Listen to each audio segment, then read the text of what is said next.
Al-Fatihah.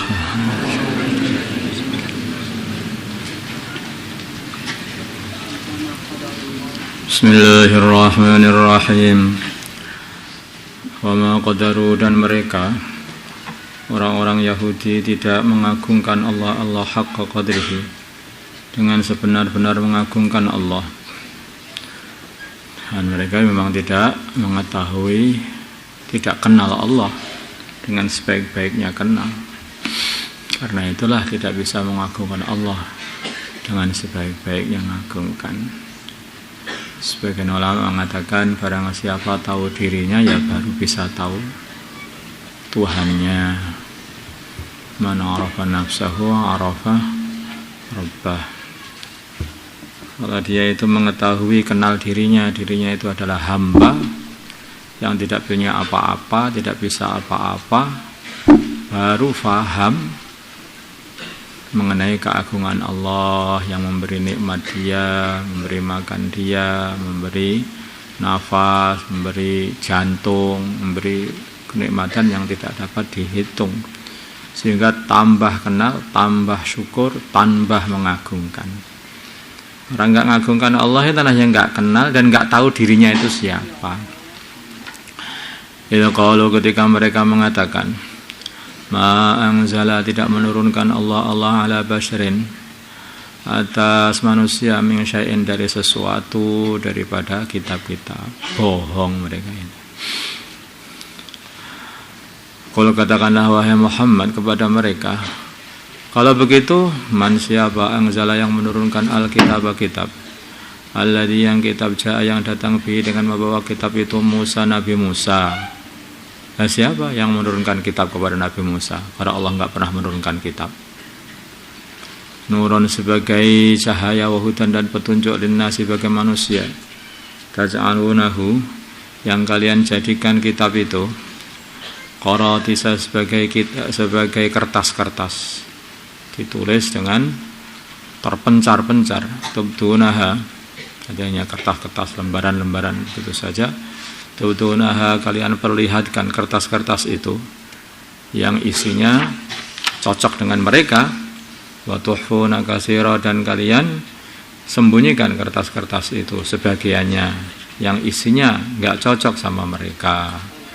Di antaranya yaitu urusan hukum-hukum, mengenai hukum rajam, mengenai sifat-sifatnya Nabi Muhammad disembunyikan, enggak diberikan kepada semua orang. Wa alimtum, dan mengajari kalian, ma, perkara lam ta'lamu, yang kalian tidak mengetahuinya. Antum, ya kalian semua, wala aba hukum, dan tidak pula bapak-bapak, datuk-datuk kalian semuanya. Siapa yang mengajari itu? Ya tentu saja Allah. Qul, katakanlah wahai Muhammad, Allah yang menurunkan kitab kepada Nabi Musa dan mengajari kalian mengenai perkara-perkara yang kalian belum tahu adalah Allah. Nah, di dalam kitab Taurat ini juga ada pelajaran-pelajaran, tapi sebagian mereka itu masih memperdebatkan ini gimana, ini artinya begini, tafsirnya begini, dengan akhirnya dijelaskan lagi sama Al-Quran. Inilah maksudnya, itu dijelaskan lagi oleh Al-Quran sehingga mereka tahu. Tapi mereka tidak mau beriman karena hasad mereka kepada baginda Nabi Muhammad. Allah lah yang menurunkan kitab itu, dan Allah lah yang mengajari kalian melewati Al-Quran itu. Tsumma dzarhum, kemudian setelah kamu katakan seperti itu, Allah itu, tsumma dzarhum, kemudian biarkanlah mereka, fi khawdihim, di dalam kebatilan mereka, di dalam kesesatan mereka, yal'abun, mereka bermain-main. Biarkan saja orang itu kalau sudah dakwai lah, terus bagaimana? Yes, serahkan sama Gusti Allah saja, gimana lagi.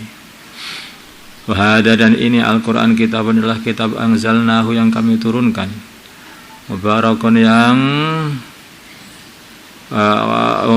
yang barokahi, musaddiqul ladzi baina yadayhi, yang membenarkan kitab sebelumnya Al-Qur'an, semua kitab maksudnya kitab-kitab maksudnya, yaitu Injil, Zabur,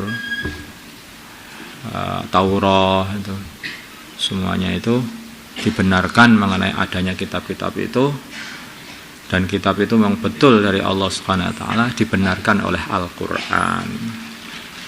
Walaupun sekarang ini dirusak sama orang pada umatnya, seperti Taurat dirusak oleh umatnya Nabi Musa sendiri, yaitu orang-orang Yahudi. Injil dirusak oleh orang-orang Nasrani namanya, seperti itu. Tapi aslinya itu dulunya itu memang betul-betul Allah turunkan, tapi mau dirusak. Adapun Al-Qur'an, ya juga ada orang-orang ahlul batil yang pengen merusak Al-Qur'an. Tetap ada itu, tetapi Allah, inna nahnu nazzalna dzikra wa inna lahu lahafizun, Qur'annya akan terus dijaga oleh Allah, tidak akan bisa rusak. Maknanya tidak akan bisa dirusak, penafsirannya juga tidak akan bisa dirusak. Memang ahlul batil usaha, tapi usaha mereka mesti akan sia-sia. Maka itu akan terus ada orang mengamalkan Al-Quran sampai hari kiamat, tidak ada habis-habisnya. Yang tersesat, ya orang-orang yang sudah ditakdir tersesat oleh Allah. Yang faham, yaitu orang-orang yang panjang dipilih oleh Allah Subhanahu wa taala.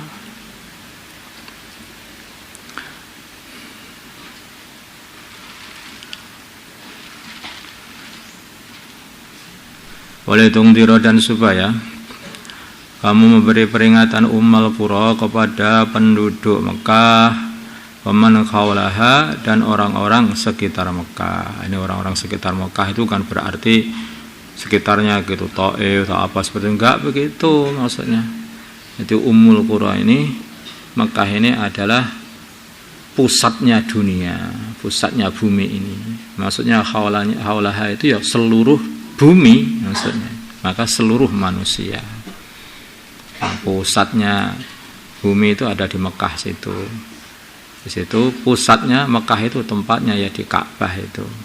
Dari Ka'bah itu lurus ke Baitul Ma'mur, yaitu tempat ibadahnya para malaikat, tawafnya di Baitul Ma'mur sana. Kalau di bawahnya itu adalah manusia tawaf untuk ibadah kepada Allah. Kalau di Baitul Ma'mur para malaikat tawaf untuk ibadah kepada Allah. Jadi itu pusatnya di situ itu. Walaupun sekarang penjajah itu mengatakan katanya pusatnya itu di Inggris di sana itu ya itu karangan manusia. Tetap saja pusatnya itu tetap di Mekah. Coba kamu lihat, muter aja orang di situ itu 24 jam tidak ada habis-habisnya. Putaran di dunia seperti itu. Kalau kamu lihat, amati, kayaknya putaran bumi itu yang mengikuti putaran orang tawaf itu. Kalau orang tawaf nggak berhenti, nanti buminya muternya berhenti. Jangan, bahaya itu bumi, bisa meledak ini bumi. Ini guyonan aja, tapi ya betulan juga.